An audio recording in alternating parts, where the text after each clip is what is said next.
Здравейте и добре дошли в днешното видео. Във влоговете от Милано и Бергамо ви обещах да направя видео, в което ви обяснявам всякакви подробности, които могат да ви бъдат полезни, ако вие решите да организирате също такова пътуване. Ще започна с най-важния съвет по мое мнение, а то е преди изобщо да си закупите самолетни билети и да резервирате хотел, да проверите работното време на всички забележителности, които искате да посетите, тъй като някои музеи и туристически обекти не работят всеки ден, а понякога са затворени заради ремонт или специални събития. Съгласете се, че би било доста неприятно, ако организирате цялото си пътуване и едва когато вече сте на място, разберете, че най-желаната от вас за посещение забележителност е вече затворена. Ако планирате да посетите тайната вечеря, имайте предвид, че билетите свършват много бързо и е добре да ги резервирате възможно най-рано. Ние не знаехме тази подробност и заради това не успяхме да я посетим. След като проверих всичко това, купих самолетните билети, закупих ги около 2 месеца по-рано преди датата, на която планирахме да посетим. Бяха около 45 евро на човек. Ако нямате точно фиксирани дати, на които може да отсъствате и имате възможност за гъвкавост, напълно вероятно е да си намерите и билети за около 30 евро. Тъй като ние нямахме тази гъвкавост, предпочетохме да действаме на сигурно и да ни бъде спокойно. Държахме да сме настанени в точно определен хотел на точно определени дати, които бяха удобни за нас, за да отсъстваме от обичайните си задължения. Следващата тема е хотелът. Тук научих нещо полезно. Първоначално бях решила да резервирам едно определено място за настаняване през Booking. Коментарите там бяха отлични и всичко изглеждаше прекрасно. Впоследствие обаче реших да проверя отзивите и в Google и познайте, бяха коренно различни. Паднах на снимки и коментари за мухъл, плъхове, следи от плъхове, счупени врати, незаключващи се врати, отзиви на хора, които с часове не са могли да се настанят. Чакали с часове под дъжда, защото на място няма рецепция и всичко става дистанционно чрез кол-център.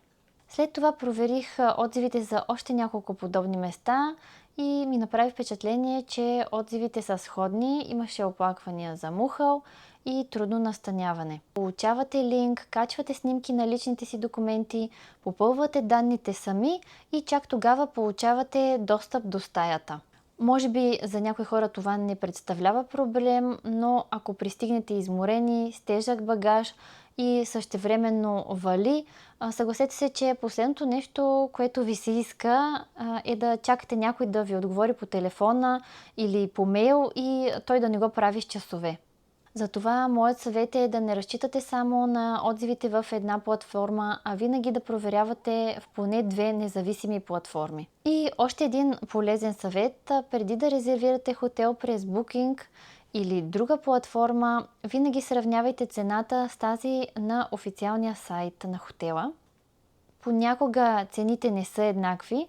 Също, ако им изпратите запитване за отстъпка, често ви дават такава, ако резервирате директно през тях, и така те не плащат никакви такси на платформите. За парите, които ще заплатите за хотел в Милано, в Бергамо можете да получите много по-добър хотел. Избрах да отседнем в хотел, с който аз сама да се свържа. Избрах хотел Excelsior Сан Марко в Бергамо. Той е 4 звезди и останахме много доволни. Причините бяха няколко. Първо, местоположението. Хотелът беше на пешеходно разстояние от гарата, автобусните спирки и централната част на Бергамо. Второ, когато се свързах директно с хотела, получих много бързи и любезни отговори на всички мои въпроси, а също и отстъпка при запитване. И трето, много ми хареса, че плащането беше при напускане на хотела, а не предварително. Единственото условие беше да се заплати в брой. В цената беше включена и закуска, от която също останахме доволни. Единственото допълнително плащане, което направихме, беше туристическата такса в размер на 5 евро на човек на ден. След като пристигнете на летище Бергамо, имате няколко варианта за транспорт, в зависимост от това къде сте се настанили. Ако сте се настанили в хотел в Милано, можете да се придвижите чрез такси. Таксито е около 55 евро. Имате вариант и за транспорт с автобус. Автобусите чакат точно отпред пред летището. Бяха около 8 евро на човек. Ако пък сте отседнали в Бергамо, както беше нашият случай, имате вариант също за транспорт с такси. Ние не сме използвали такова и не мога да ви ориентирам за цените. Решихме да използваме градски транспорт и останахме много доволни. Беше лесно, удобно и значително по-евтино. Използвах приложение, което си бях инсталирала още в България. Закупих билетите чрез него. Избрах туристически билети за 24 часа, има и за 72 часа. Билетите обхващат целия градски транспорт на Бергамо, включително и фуникуляра. На екрана ще ви покажа името на приложенията и актуалните цени. Автобусът, който ще ви отведе от летището до Бергамо, е автобус номер 1.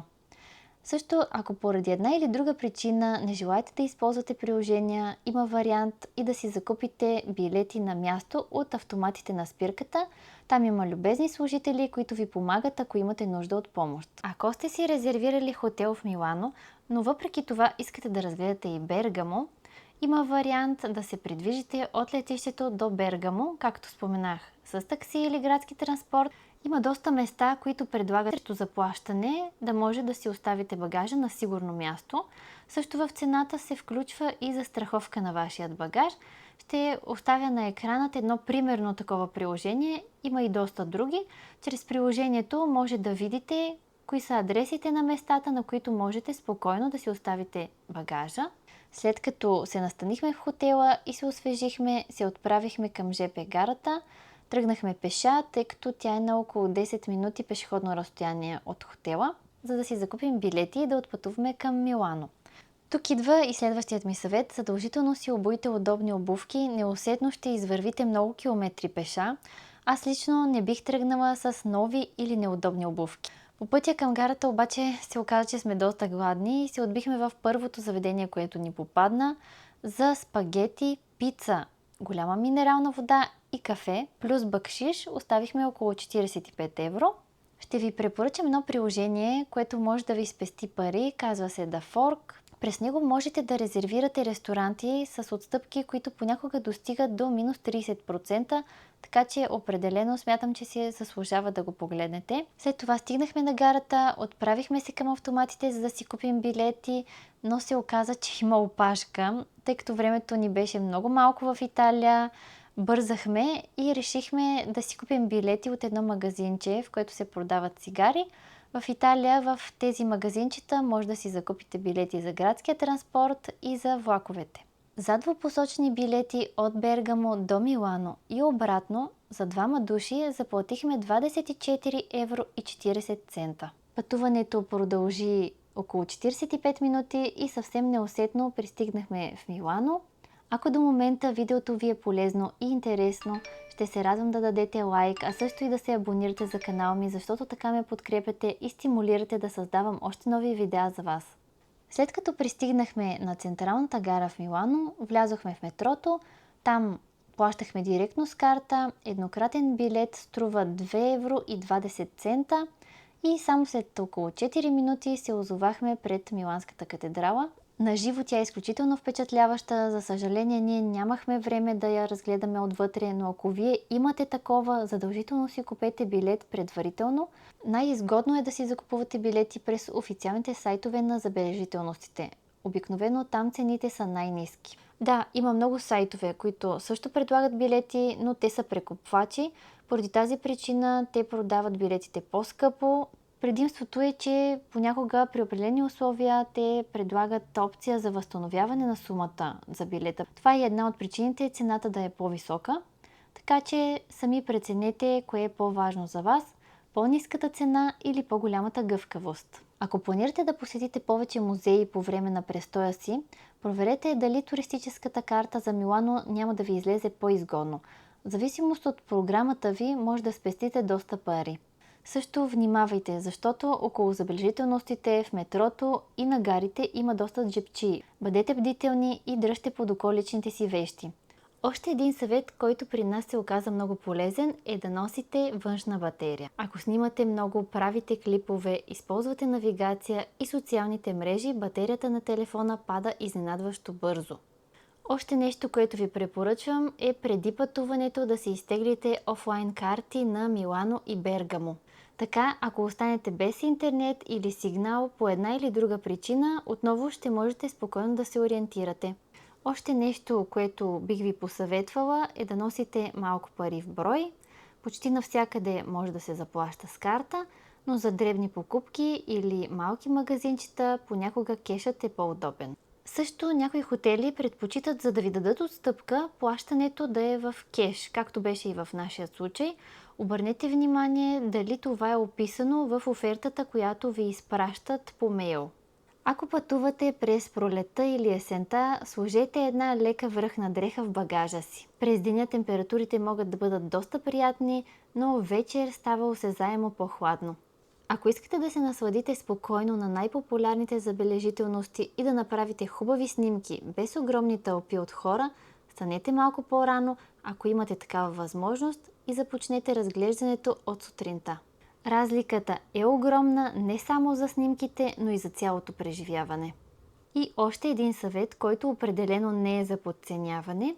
Ако полетът ви е от летище Бергамо, предвидете си достатъчно време за трансфер до летището, особено ако пътувате през активния туристически сезон от Милано. Въпреки че ние бяхме отседнали в Бергамо, тръгнахме по-рано, качихме се в автобуса към летището и неочаквано по средата на нашето пътуване автобусът се счупи. Трябваше да слезем и тепърва да чакаме друг. Понякога има непредвидени ситуации, които няма как да контролираме колкото и да ни се иска, и тръгването по-рано ни спасява от изпускане на полет. Надявам се това видео да ви е било полезно и да ви помогне по-лесно да организирате своето пътуване до Милано и Бергамо. Бергамо дава спокойствие, а Милано забързаността на големия град. На нас много ни допадна комбинацията от двете. Ако не сте гледали двата влога от Милано и Бергамо, може да ги намерите в канала и не забравяйте да харесате видеото, а също така и да се абонирате за канала. Така няма да пропускате всички нови интересни видеа, които предстоят да бъдат качени. Благодаря ви, че бяхте с мен, пожелавам ви прекрасен ден и до скоро!